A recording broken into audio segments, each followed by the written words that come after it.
Hello everyone, we are here with two great figures of Portuguese tech. We are with Professor Arlindo Oliveira, a really great figure in technical, and I'm surprised to know that. and maybe an example for many students and many researchers in the area. And we are here with Pedro, Bizarro, one of the founders of Feedzai, one of the Portuguese unicorns, we might say, and we are going to talk with them a little bit and see what happens. First question is a standard one. How did you discover data science, and what made you love data science? Who wants to go first? I start. I'm older. So, well, actually, it's a side effect because what I did was when my PhD was on machine learning. And the idea that I had was that, if computers could learn, that would be a really great thing. Right? And the fact that decades later, machine learning is actually a big application in data science and data analysis is a side effect that we could not even predict at the time, right? Because there was no big data, there was not all these powerful computers. So it was actually a result of the fact that I've been working in machine learning for more than 30 years now. And that, therefore, machine learning has a strong application in what is now called data science or analytics. And what keeps your interest in the Well, area? I have the same enthusiasm for machine learning as I had 30 years ago, so I'm still going strong on that one. So for me, we started in data science even before it was called data science. I remember when we were trying to hire the first data scientists in Portugal. It was a brand new term. There were no reference values for salary. So sometimes these names keep on changing every few years or so. The underlying activities of the people are more or less the same, working with data, with statistics, with machine learning, but the names trend in and trend out of fashion like every decade or so. And probably the name will change somewhat in the future, but I think the underlying things are basically the same.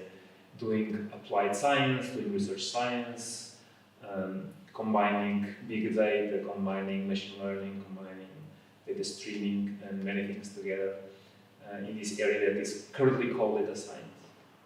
So, what keeps your love so strong for the area?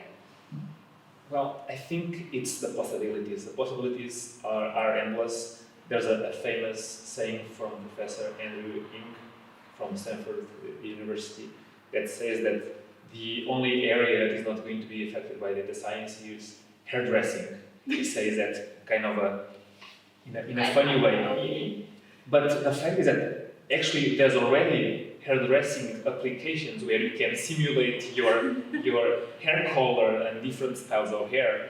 So what we see is that basically there is no place where you can look where data science is not going to have an impact.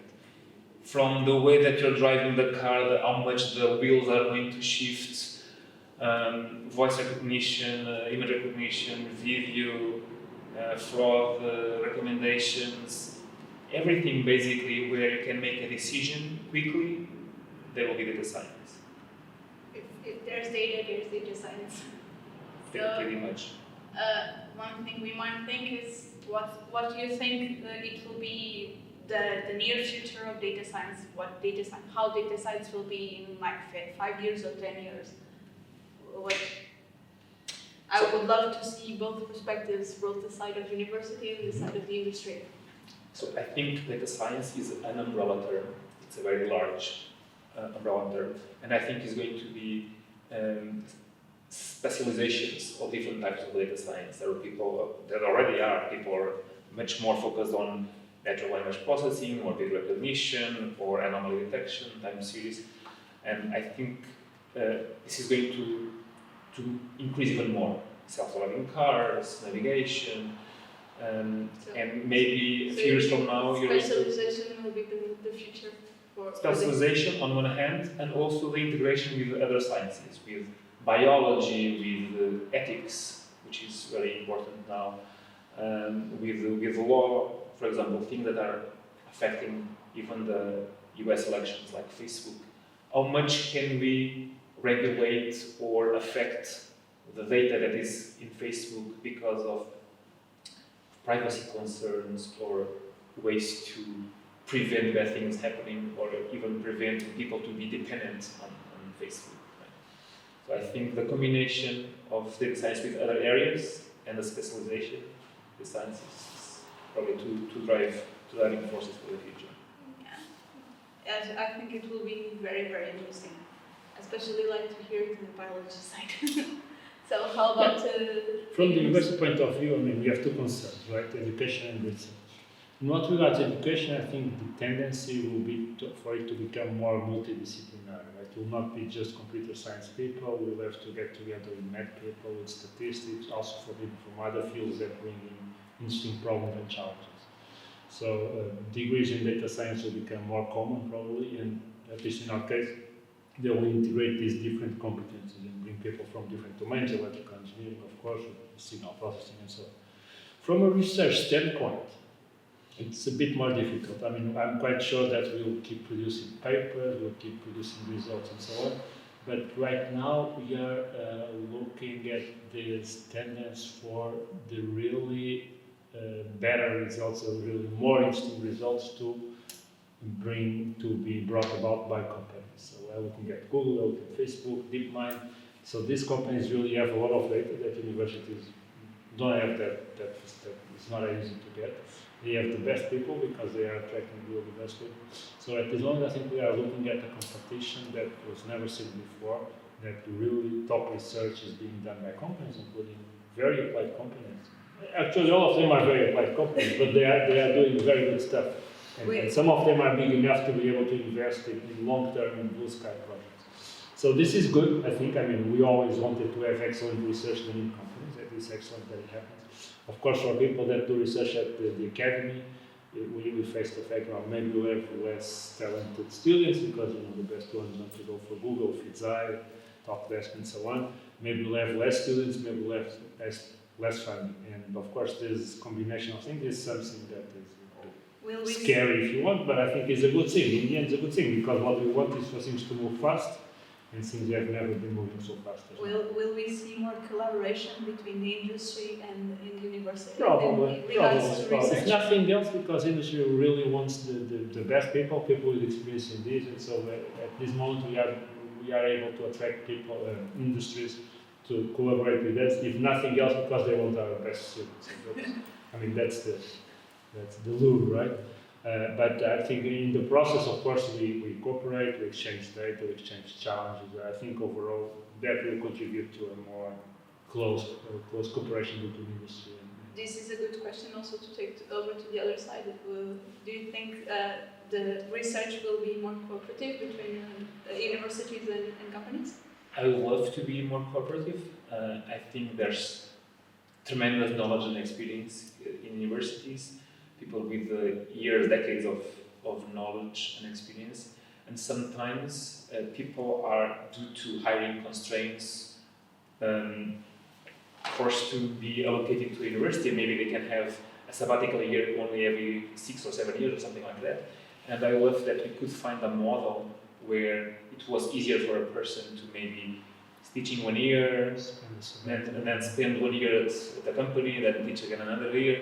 I think right now, as Professor Oliveira was saying, the market is so dynamic and there's interesting things on both sides that for me it would be better if you could find a model that is more flexible, that people could more easily move from one way to the other. And I think it's in our power to agree on that and do that. Just to give you an idea, so Feedzai and Google, they are not just hiring our graduates, they're also hiring our professors. So some of our professors actually went to Feedzai, some went to Google. So instead of going, I think it would be more interesting if they would go and come back. Exactly. And I think that would be beneficial for both sides. For a professional of Feedzai, for example, having the liberty of teaching at technical level. Yeah, do it off time or something. Yeah, because even today, some of our employees, they love to teach, and they say that, and some are even teaching as part-time. For example, one here, Miguel Araújo, is a part-time instructor here at the University of Porto, And I'm totally fine with that. It feels some sort of reward, it feels connected with students, and why not? I think it's good for both sides. And I will be completely okay with some sort of career at university that allows for this more intense collaboration. So let's take it all to the beginning. You have a lot of experience in the area, and there are a lot of people trying to start in data science, but feel completely overwhelmed by the area and by all the vastness of knowledge that exists in data science. What's one piece of advice you would give to a guy or a girl that says, oh, I think this is interesting, I want to start in data science? What's one piece of advice that you know, okay, this might work? So there are many introductory tutorials. I think the trick is really to start with a tutorial, not be afraid, because tutorials nowadays are very accessible. There exist for all levels, there are many tools in multiple languages. So pick one that you like and start experimenting and learning. And I think the best advice is really to experiment and learn. And as you learn, you're gonna discover what you like more and what you like less, and you can go deeper in that area. Okay. And how to be aware of what a good tutorial might be? There's a lot of bad ones around here. I mean,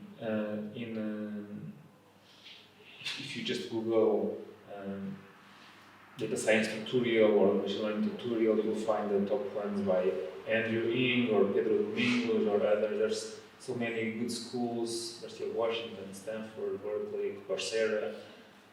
Those you cannot go wrong with. You cannot go wrong with those names. Yeah, one cannot go wrong with Stanford, for example. So it would just to try and to begin. It's a great piece of advice. So how about? No, I think it's true that it's a very vast and complex area, but it's also true that it probably was never so easy as today to become experienced in data science and machine learning. I mean, we have the courses, the tools are there, you can just use them, I can download and use most of them for free. In my time when I did my PhD, it will take me 2 or 3 years to build a library and then code stuff and then try, and then after 3 years I'll have a small model that I will try. Now you can do that in a week or maybe in a few days if it's a simple thing. So it was never so easy to get into, to get your foot on the door. And so that is an excellent advice. Go, check out a few tutorials. If you really want to go and take a course at university, that it's about the same as the tutorials. You have the advantage that you can also talk to people. Right? It's easier to talk to people at university than if you are watching videos at home. Yeah, it's not so isolated. You exchange ideas. That's good. But really, if you don't have the time to go to the university, they are for free. And my other advice is that you get the tutorials is good because they lead you through, right? They give you some theoretic background in the beginning and so on. Some people just start, trying it out, and that works. But it's good to know some things about machine learning before trying it out. It's not an exact science in a way. It's not something that always works. Sometimes it doesn't work. It's good to know some basics about it. And my advice is that either read a book or take a course, or go to the university, take a course of machine learning or data science. And to know the basics first. Yeah, you can do it at the same time. Just don't do just practical stuff, right? Try a neural network, run it. Oh, I know everything. It's not true. There are a few things that you do not learn by experimenting. You actually have to have some theory taught to you, but there are lots of places for that. I completely agree with that. I think many times people are treating machine learning algorithms almost like a black box, and they don't really understand what goes on inside. And if I can add, second advice is to really understand what goes on inside, because when something doesn't come out as you expected, it could be for many different reasons. Maybe the data was not good enough, maybe you didn't choose the parameters well, maybe it was something wrong with the implementation. And if you don't understand the basics of what you're using, about that random forest or deep learning architecture, maybe you don't understand the mistake you made. So I really also give that advice. The experimental procedure, how to use a validation set, how to use the test set, how not to overuse the validation set, stuff like that. That is something that you don't learn by yourself, just do it. It's something that you have to learn. It's not rocket science. So the books. A good sum up advice would be to practice a lot, but don't forget the theory. Balance, practice, and some. Don't forget the theory. It's funny that one thing that I sometimes ask what people when I'm interviewing, what do you like to learn? Almost everybody says I like to learn more statistics. Almost everybody says that. So maybe I can add that as another piece of advice. At some point in their careers, I've seen that everybody says, I wish I knew this statistical side of it better than what I know. So if you can do that, that is something that is going to make a difference. You can view data science as applied statistics. If you want to put it in a very reduced form, it's just applied statistics. Yeah, with a little bit of algorithms. No, but algorithms are just application of statistics. Yeah. It can be hidden, right? Maybe it's hidden. It's a neural network, but it's really doing applied statistics. So, as the last question, this is our wild card, meant to be a little bit more fun. The last people that we've interviewed have left you 2 questions. You are free to answer one or both of the questions. All right. And I will ask of you to give me 1 question each for me to ask to the next people to be interviewed. So, Professor Carlos Soares from here, from the Faculty of Engineering, asked, I don't know deep learning. Am I a machine learning engineer? Why or why not? What do you think? Well, I think those things are really disconnected. Maybe let me rephrase the question. I don't know deep learning. Can I be a Machine learning engineer. Data science engineer or machine learning engineer? I think the answer is, of course, yes, because even if you don't know it, you can know it, right? That's the first part of it. And the other is that I see that there's a specialization, as I was saying before. Many times a machine learning engineer or a science engineer is focused maybe in other areas. For example, a data engineer might be focused more on the performance side of processing a data set, maybe in a cluster, the performance side of it, memory management, scalability, and so on. So he or she can be concerned with the data processing part of it without necessarily knowing in deep whatever algorithm is coming next. But on top of that, if this person can learn the science that is needed, the deep learning, it's not that hard.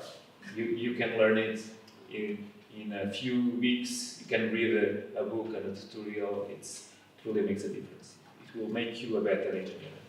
So you can be a machine learning engineer, but knowing deep learning will make you a better one. You don't need to do deep learning for everything, right? There are many solutions that you can use a simple algorithm. Sometimes it's not even a machine learning algorithm. So deep learning is not a panacea, a hammer to use everywhere. So it's not just because you don't know deep learning that you cannot be a data engineer. You can be a very good data engineer and don't need to know deep learning. But if you're going to work in an organization that uses deep learning, it's better if you learn it. It's better if you learn it, and it's not that hard to learn. What do you think, Professor? Yeah. So, as we said, the deep learning, you don't need deep learning for everything. So there are cases where you cannot even use deep learning, maybe because the data is not rich enough, or because a deep learner will not be the right thing. So, of course, you can be a machine learning engineer without using deep learning. And I worked in many problems where we did not use deep learning because it was either not needed or not applicable. But Carlos was actually a tongue-in-cheek question because he knows very well that these fashions come and go. Right? Maybe 10 years from now, the hot thing will not be deep learning, will be something else. 10 years ago was support vector machines and kernel machines. And 20 years ago it was GA is also okay, feature some time ago. So I think the deep learning is sort of the state of the art for a number of tasks now, image processing, signal processing, even NLP. It's very good, but it will not be the end. I mean, 10 years from now, it could be or not called deep learning. Maybe it could be called something else. Okay, Very good answers. Paul Creed asked a question which I believe I will change a little bit because I would really like to know the opinion of the professor. He was asking that did you enter the data science for the hype or for the research or for the deep part of data science? We know that both Professor and Pedro didn't enter for the hype because both of you entered data science before data science was the hype. But I will generalize the question. Do you think that a lot of people are entering data science for the hype, or there are more people entering really for the research part and for the curiosity part of data science? What do you think nowadays?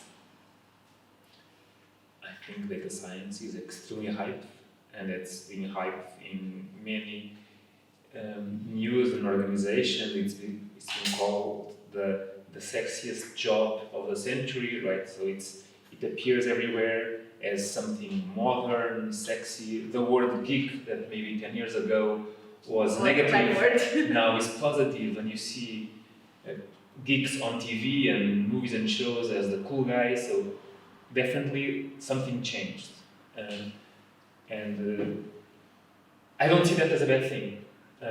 So although there's hype, hopefully that hype can bring people into science, more than data science and more than the buzzword itself. The science, the fact that you're reading scientifically advanced ideas and applying and doing experiments and making them reproducible. So for me, that's positive. Many people will come for the hype. Hopefully, many will learn past the hype and stay for the learning part. Continue for the learning and for the contribution. Yeah, I mean, it's sort of the same answer, because I think, of course, it's probably overhyped, but there is a lot of potential in data science. I mean, data really has a real value. So even if the hype goes down, it's still good that we have people that came to this area, because they'll learn how to extract knowledge from data. And that will always be important. Maybe it will not be called data science. Maybe many things that are really hyped now will be just normal business 10 years from now. I'm quite sure that will be the case, and probably not attractive as today. But right now I'm quite happy that something that I've been thinking would be very promising, like what machine learning is now the fashion, right? And it's bringing in many people, and I'm very happy to be in this meeting and look at the full room full of people that know what data science is, talk about machine learning and statistics and NLP and so on. And love the area.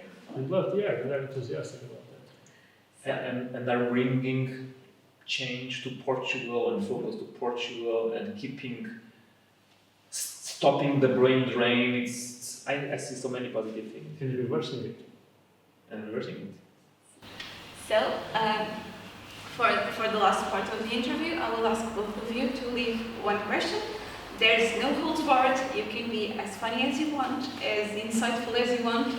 You only know that people I will ask this question work in the area. It can be professors, it can be people working in management in data science companies, it can be a big data specialist, it can be a data scientist. If you have the opportunity to ask any question, what would you ask? For me, that we work in very large amounts of data with very sensitive information, one of my main concerns is how do I balance data science with privacy and ethical considerations. Right? We have access to a tremendous amount of information that we can use for good to prevent fraud, prevent people losing money, prevent banks losing money, prevent merchants to lose money, prevent money laundering, traffic and so on. A lot of crimes. But it can be abused, right? So for me, the biggest question is how to balance data science and ethical and privacy. And data privacy too. Yeah. That's quite a good question, and it's an interesting one. So how about you, Professor? So, as I said, data science to me is more an application of machine learning. Of course, data science is not all machine learning, but to me came out more as an application of machine learning. And the reason I came into machine learning is the same one. I'm still there, sort of. So it's not a funny question. It's not even a very applied question. It's a scientific question. So which is, what is the most likely path to artificial general intelligence? What is the most likely path? so that you get systems that instead of being good at doing a specific thing, which is what we have now pretty much everywhere, right? Systems that are very good at doing fraud detection, image analysis, diagnosis, whatever. How do we get from this for systems that become more flexible and that can do pretty much anything that a human can do? This is usually called AGI, artificial general intelligence. We have no idea. I believe that Pedro Domingos summarized that question, say what's the most probable path to a master algorithm. Yeah, he likes to phrase it as a master algorithm. I don't like it very much, that particular phrasing, but yeah, it's probably sort of the same question. How do you get an algorithm that learns anything anywhere? That's quite an interesting one. I will have to thank both of you. This was a really rare opportunity for us, but we are deeply grateful to both of you. Thank you very much, and we'll see both of you around. And thank you. Thank you.